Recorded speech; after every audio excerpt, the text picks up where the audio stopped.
लखनऊ में CSIR startup conclave 2025 के समापन समारोह का सीएम योगी आदित्यनाथ ने उद्घाटन किया।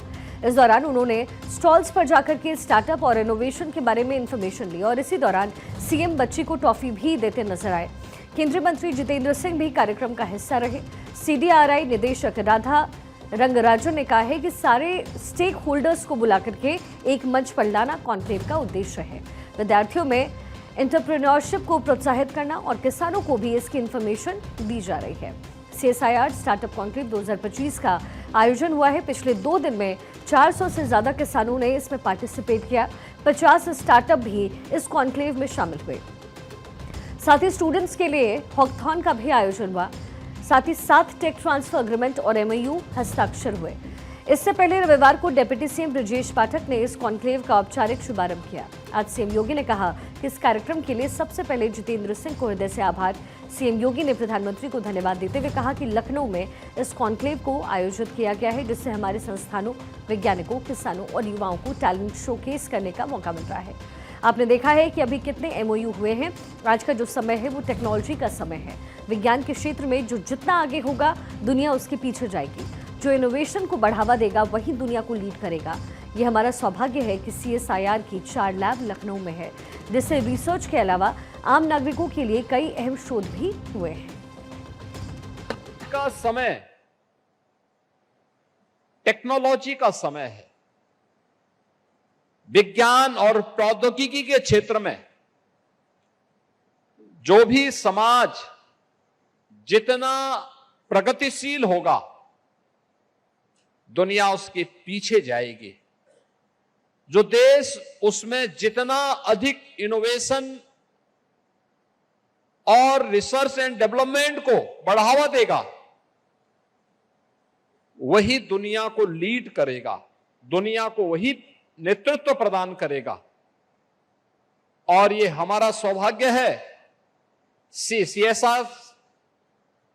CSIR की 4 महत्वपूर्ण लैब्स NBRI, CDRI, IITR और CMAP, ये उत्तर प्रदेश की राजधानी लखनऊ में हैं, जिनके द्वारा अपनी स्थापना काल से लेकर के अब तक अनेक प्रकार के ऐसे शोध किए गए हैं जो किसानों की आमदनी को आगे बढ़ाने के साथ साथ आम नागरिक के मन में, आम नागरिक के जीवन में व्यापक परिवर्तन करने के कारक बने हैं। पिछले 11 सालों में एक नए स्टार्टअप इकोसिस्टम को पनपते देखा गया है। दुनिया में भारत स्टार्टअप की संख्या के मामले में US और UK के बाद तीसरे नंबर पर है। 1,90,000 स्टार्टअप मौजूद हैं, जिनके माध्यम से प्रधानमंत्री की पहले दिन से ये संकल्पना थी कि हमारा युवा जॉब सीकर नहीं बल्कि जॉब क्रिएटर बने। 11 वर्ष में भारत के अंदर एक नए स्टार्टअप इकोसिस्टम को हम लोगों ने पनपते हुए देखा है। अगर आप दुनिया के अंदर देखेंगे तो US और UK के बाद भारत तीसरा ऐसा देश है जिसके पास सर्वाधिक स्टार्टअप हैं। दुनिया के अंदर भारत का नंबर तीसरे नंबर पर आता है। और अगर भारत के अंदर हम देखेंगे तो 1,90,000 हमारे पास ऐसे स्टार्टअप मौजूद हैं पूरे देश के अंदर, जिनके माध्यम से जो प्रधानमंत्री जी की पहले दिन से ये संकल्पना थी कि हमारा युवा जॉब सीकर नहीं बल्कि जॉब क्रिएटर बने। पिछले 2 दिनों से लखनऊ वासी और कई संस्थानों से जुड़े हुए लोग और उद्योग जगत के लोग इस कॉन्क्लेव का हिस्सा बने हैं। उत्तर प्रदेश में भी 17,000 से ज्यादा स्टार्टअप्स हैं। 7 यूनिकॉर्न, 72 इंक्यूबेटर और 7 सेंटर ऑफ एक्सीलेंस। 137 करोड़ की सहायता भी इन्हें उपलब्ध अब तक करवाई जा चुकी है, योगी आदित्यनाथ ने कहा। तो उस जॉब क्रिएटर का आधार कोई बन सकता है तो स्टार्टअप इकोसिस्टम बन सकता है, जिसके लिए आज यहां पर पिछले 2 दिनों से लखनऊ वासी, उत्तर प्रदेश के विभिन्न संस्थानों के और उद्योग जगत से जुड़े हुए जो हमारे उद्यमी हैं, संस्थानों के प्रमुख हैं, प्रगतिशील किसान हैं, जो पिछले 2 दिनों से इस पूरे कॉन्क्लेव का पार्ट बने हैं, उन्होंने बहुत नजदीक से इसको देखने, एग्जीबिशन का निरीक्षण करने, नए नए प्रोडक्ट जो आज लॉन्च किए गए हैं इन्हें देखा होगा, इसको समझा होगा और उसकी ताकत का एहसास भी किया होगा। उत्तर प्रदेश के अंदर हम लोगों ने स्टार्टअप और उसके इनोवेशन को बढ़ावा देने के लिए तेजी के साथ कार्य किया है। वर्तमान में हमारे पास 17,000 से अधिक स्टार्टअप उत्तर प्रदेश के अंदर कार्यरत हैं, जिनमें 8 यूनिकॉर्न भी हैं। योगी आदित्यनाथ ने कहा कि आज का युवा कुछ नया करना चाहता है, लेकिन उसके अनुरूप वातावरण प्रोवाइड करने का काम सोसाइटी और सरकार दोनों का है। एक जिला एक उत्पाद का परिणाम यह है कि आज के दौर में 77 ऐसे प्रोडक्ट्स हैं जिन्हें जीआई टैग मिला है। ग्लोबल मार्केट में उनकी डिमांड भी बढ़ी है। मुझे प्रसन्नता है कि एनबीआरआई, सीडीआरआई, आईआरटीआर और सीआईएमएपी ने बहुत ज्यादा काम किया है। इस मौके पर केंद्रीय मंत्री जितेंद्र सिंह ने कहा कि सीडीआरआई में कैंसर और फैटी लिवर पर दवाई खोजी गई है। दुनिया भर में मिंट की गोली यही लखनऊ के सीआईएमएपी से आई है। लखनऊ केवल इमामबाड़ा और भूल भुलैया का शहर नहीं है, ये संस्थान भी लखनऊ की पहचान है। इनके प्रोडक्ट्स भी यहाँ की पहचान है। हमारी दूसरी जो एक इंस्टीट्यूट है जिसकी भी डायरेक्टर मोहतरमा आपको संबोधित कर रही थी, डॉक्टर राधा जी, वहाँ पर अभी तक 13 नई दवाइयाँ बना करके मार्केट में भेज दी गई हैं। कैंसर की दवाई, और आजकल आपने सुना होगा फैटी लिवर बहुत ज़्यादा पाया जा रहा है और फैटी लिवर की बात करना फैशन भी बन गया। गायबाना सैर करते भी ये होता है, तुझे फैटी लिवर तो नहीं, तो मुझे इतना है तो तुझे कितना है, तुझे ग्रेड 1 है तो मुझे क्या है, क्योंकि कहा जा रहा है कि हर तीसरे हिंदुस्तानी को फैटी लिवर होने लगा। उसके इलाज के लिए पहली बार अगर कोई दवाई बन रही है तो डॉक्टर राधा रंगराजन के हाथ से। इसी तरह से हमारा सीमैप का इंस्टीट्यूट है जिसके डायरेक्टर है, मान्य जी, आपको जानकर के खुशी होगी कि दुनिया भर में जो मिंट की गोली खाई जाती है वो यहाँ से बनी थी।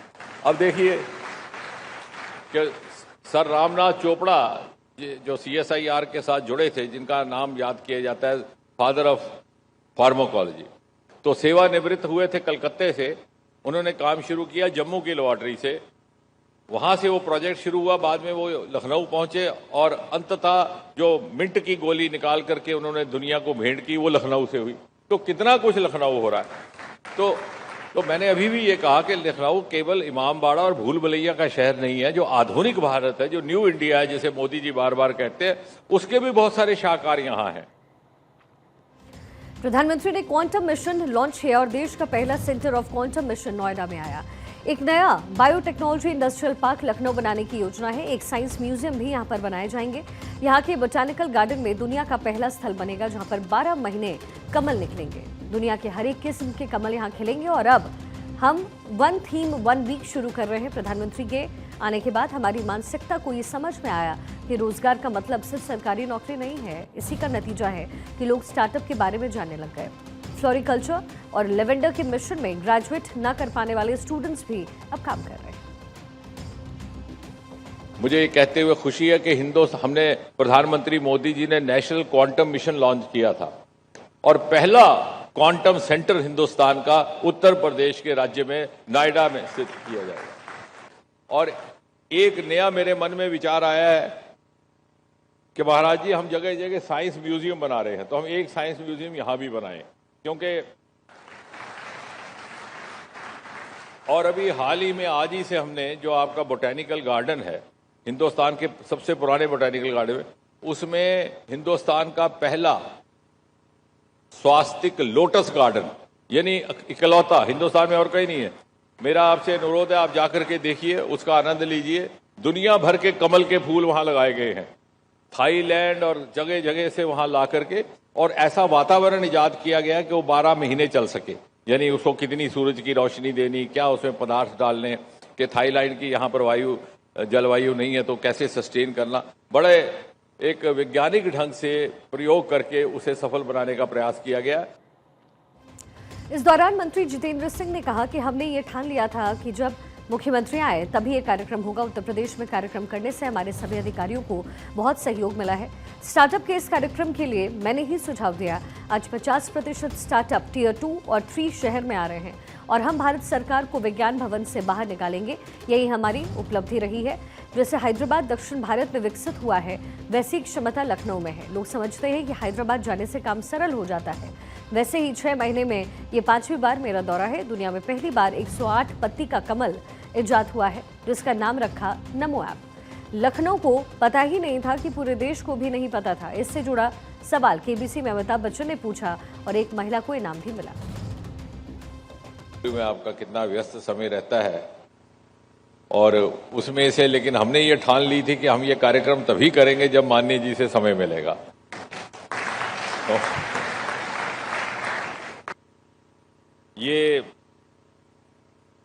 जो सिलसिला हमने स्टार्टअप कनक्लेव का शुरू किया था, ये मैंने ही सुझाव दिया था। हमारे जो मंत्रालयों के सेक्रेटरीगण हैं, सचिवगण के सभी कार्यक्रम हम दिल्ली में करते रहते हैं, लेकिन आज भारतवर्ष में जो बी टाउन्स हैं, जो छोटे कस्बे हैं, वहां पर आकांक्षा का स्तर बहुत ऊंचा है, एस्पिरेशनल लेवल बहुत ऊंचा है। ये कहने की बात है कि सब कोई मुंबई दिल्ली में हो रहा है, लेकिन ऐसी हकीकत नहीं है। लगभग 50% हमारे स्टार्टअप टायर 2 और टायर 3 सिटी से आ रहे हैं। जिस तरह से आपने स्टॉल्स देखे होंगे तो ग्रामीण क्षेत्रों में भी इनका काफी अधिक पोटेंशियल है और इसलिए ये निर्णय लिया गया कि हम स्थानीय स्तर पे राष्ट्रीय स्तर के कार्यक्रम करेंगे, लेकिन स्थान भिन्न भिन्न होंगे।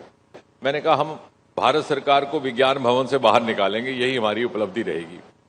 और इसी सिलसिले में इसी श्रृंखला में इस प्रकार के कनक्लेव उत्तर भारत में हुए, जम्मू में, दक्षिण भारत में हुआ, हैदराबाद में, पश्चिम भारत में हुआ, मुंबई में। एनबीआरआई के निदेशक अजीत कुमार शास्त्री ने कहा कि ये स्टार्टअप कॉन्क्लेव सिर्फ एक कार्यक्रम ही नहीं, भारत का भविष्य है। ये देश का चौथा कॉन्क्लेव है।